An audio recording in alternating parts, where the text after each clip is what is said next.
Welcome to the podcast, Claim Your Excellent Life, with your host, Suzanne Kellner-Zinck, where she helps professional women learn how to be happy. Suzanne will teach you how to do this through building high self-esteem, relaxation and calm, and good, healthy relationships. Tune in every week as Suzanne shares effective strategies to help you claim your excellent life with happiness techniques, self-esteem building exercises, relationship tips, and relaxation information. Make sure to head over to dawningvisions.com to subscribe to the newsletter to receive your keys to happiness, as well as other useful free gifts for you. In this episode of Claim Your Excellent Life, we are going to talk about lessons I learned speaking with a sister of mine that I hadn't talked to in 4 years because, quite frankly, we don't get along. There were quite a few learnings that I learned through a conversation that I had with her on Thanksgiving Day as a result of a couple of emails we shared back and forth, which seemed to be friendly enough to allow me to call her to get to the bottom of what all this anger was that she was feeling toward me that would have her be so sarcastic and have me be the butt of her joke. So here are the learnings that I learned as a result of this conversation. First, you need to truly listen to one another. There was a point in the conversation when I got really upset, and she said, "You don't listen, and you never apologize."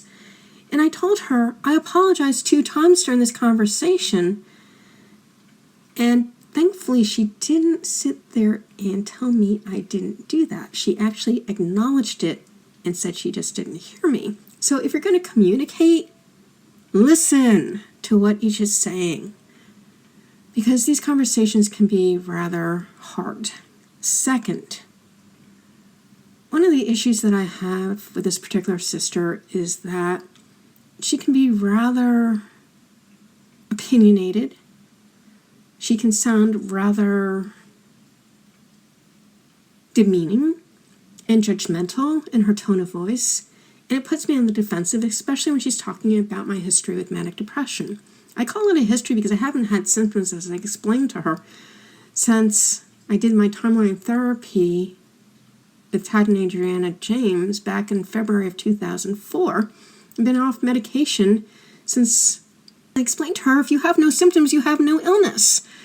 That's just the way it is, thank God. And because she isn't up on alternative ways of healing, even though I have done hypnotism with her when I first got into it, and I appreciated the fact that she let me use her as a guinea pig as I'm learning it, and she appreciated what I did for her, as she told me later, for whatever reason, she has a very hard time allowing for new information to come in. Because frankly, conventional medical and mental health information gets shifted and changed all the time. Just read the research. They tell us one moment that we have to have no fats or cholesterol in our diet. Now, if you read, you find out that dietary cholesterol is something you need because we need it for our hormones, most especially our sex hormones, and we need it for the cell walls in each of our cells in order to keep the shape of our cells, among other things. So that's just an example of how things just change, and we need to be willing to shift our thinking to that which we're learning as we're learning more and more about the brain through brain scans, etc. So I asked her to really check her tonality before she made comments, because I'm not certain that she understands how she comes across when she's speaking to me, or maybe anybody else for that matter. And she said she would. The next thing was that with each person in a family, and I have 4 sisters, and my mom is the only parent alive, and we were 7, a family of 7, ultimately, because we had a brother who died, actually, who was 4 years older than me, of leukemia. And with all those personalities, they all interact differently with one another, and that's understandable. So understand that your experience with your parents might be different than the experience of another person. And the thing here that I found really upsetting was that she felt really upset that my father in particular was treating me kind of differently than he treated her. I mean, she didn't know that in the beginning until we actually talked 35 years after this event. But I told her he was certainly holding me accountable for what he thought was my fairly bad behavior. And I let him know I was a victim at the time this thing happened, and I wasn't taking responsibility. And as a minor, it was up to the people with whom I was with to keep me safe. So as far as I was concerned, I had nothing to apologize for. If anything, the rest of the family had things to apologize to me for, meaning the older people in the family who are the age of majority, especially in the home that I was in at the time, my oldest sister's home, with her husband, and my parents really not being aware of what was going on, mainly because I didn't tell them. The reason I didn't tell them was because victims are always re-victimized. And I had a pen pal actually in Monrovia, Liberia, who I shared this with, and she understood sexualization because she's beautiful. And she and her two younger, she has a twin sister and a younger sister who are being used in the bar to attract people with their beautiful, beautiful bodies, shall we say. So I'm sorry she didn't have anyone to share this with, and I did, and I'm sorry that my dad was harder on her than with me, but my guess is that was because I wasn't willing to put up with anyone's bullshit. I don't take crap from anybody. Nobody. And I learned that from my father, and I'm very grateful to him for that, actually. Because one of his teachings was, the only way that your authority is taken away from you is if you allow it to be. And I am not allowing anyone to take my authority away from me. So that's very important learning. The next learning was really more about how when we talk to our siblings on the phone, how they might misrepresent things when they share the story of what they feel happened in the previous conversation with the other person. And I made a promise to my sister that I would never take what was said by another sister without running it by her first to get her story. Because this is the thing I do appreciate about this sister. She is very truthful.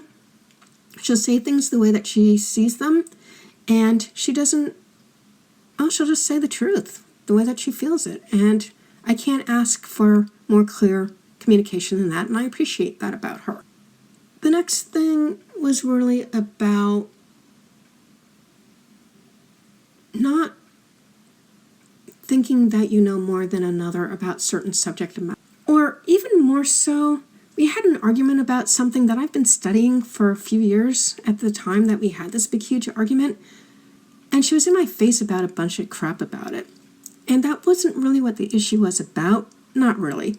I mean, she said that she didn't understand XYZ, but why it had to become a screaming match, I don't really understand. And with her sarcasm, it really was not appropriate in my home, which is why I tossed her out of my life for 4 years, because I don't need that kind of toxic behavior. However, the truth was that it really wasn't about that. It was really about her feeling like I was not being responsible for what she felt shame and guilt about. And I never felt shame and guilt because, again, as I told you, I was the victim. If anything, the adults that were involved needed to feel shame, guilt for throwing my trust in them out the window, proving that they were incapable of keeping me safe. I stand by that. I will always stand by that. And I feel badly that my sister doesn't feel the same way. But hey, she has her own perspective and she's entitled to it. I think the next thing was to really be willing to talk about the things that truly matter in a way that is respectful and without judgment. So I hope that these ideas will help you if you're having any kinds of difficulties with any kind of relationships, either with people in your family or ex-lovers or lovers, because as my ex-shrink told me years and years ago, when you have sex with someone, the relationship can get very emotionally explosive. So be careful with whom you have sex, okay? That's really, really, really good advice going forward. And be mindful that, well, no one in this world is perfect, including ourselves. We are all doing the best that we can with what we have, and as such, Empathy and forgiveness need to be there. I believe that although my mom has some pretty serious mental health issues for her entire life, and she is rather challenging at times to be with, she did very well by me as a kid. She helped me get through elementary school and made sure my dad sent me to college, even with my really bad high school grades. And at college, I shined. I got out of there cum laude with a double major in concentration. And my dad taught me everything I needed to know as a perfect role model for my practice. Who to have for patients in his case and clients in my case, vendors to work with, different wisdom to deal with. And I thank my older sister, Carrie, who's 5 years my older, for telling me to get to know Dad as an adult because he had a lot of wisdom to share. She told me that, I think, when I was in college. So there you go. I hope that you will use these to help you to overcome any relationships that might be holding you back in your life and to heal them. And realize to be cautiously optimistic, because sometimes people can make changes and sometimes they really can't. If they have personality disorders, they may have a hard time being able to put these things to effect. At this point, I would like to shift gears and remind you that I'm doing a very fantastic program for reversing diabetes in youth 10 to 19 years old. Since 2001, we have a 30% increase in diabetic youth type 2, which used to be old age diabetes, and that's because of the crap that we feed our kids.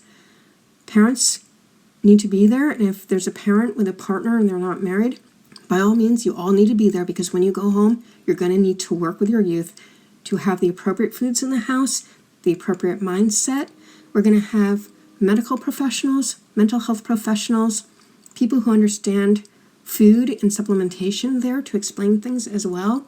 I'm going to have a bunch of recipes for you to use on laminated index cards, put on a spiral for you to bring home. There's going to be a lot of books that will be given to you to help you. And you can go to the Dawning Visions Hypnosis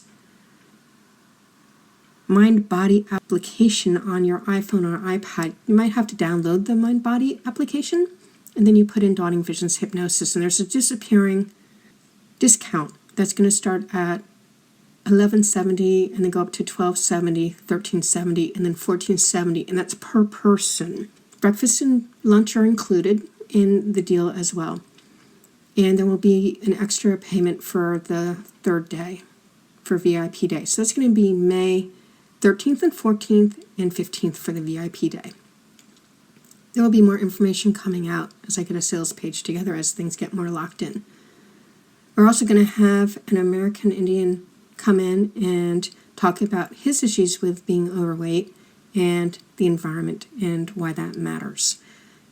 So, I am also letting you know that we are only going to have 50 families, max, 150 people. I'm going to have space for 5 Native Americans to come to the program as well.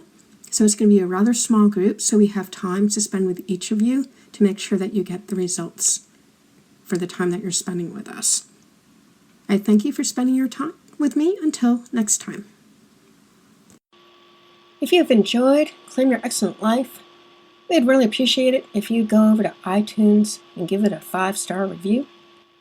If you have found Claim Your Excellent Life to be helpful to you, and maybe even life-altering with the information that we have shared here, and to allow us to continue this work, which we really do enjoy doing for you, you can sponsor us at patreon.com. That's spelled P as in Paul, ATREON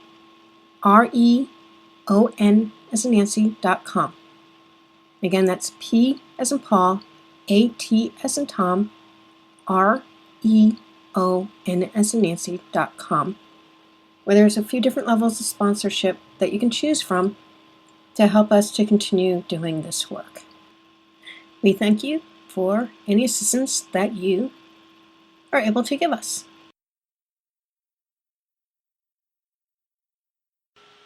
Thank you for listening to the podcast, Claim Your Excellent Life, with your host, Suzanne Kellner-Zinck, where she helps professional women learn how to be happy. Suzanne teaches you how to do this through building high self-esteem, relaxation and calm, and good, healthy relationships. Tune in every week as Suzanne shares effective strategies to help you claim your excellent life with happiness techniques, self-esteem building exercises, relationship tips, and relaxation information. Make sure to head over to dawningvisions.com to subscribe to the newsletter to receive your keys to happiness, as well as other useful free gifts for you.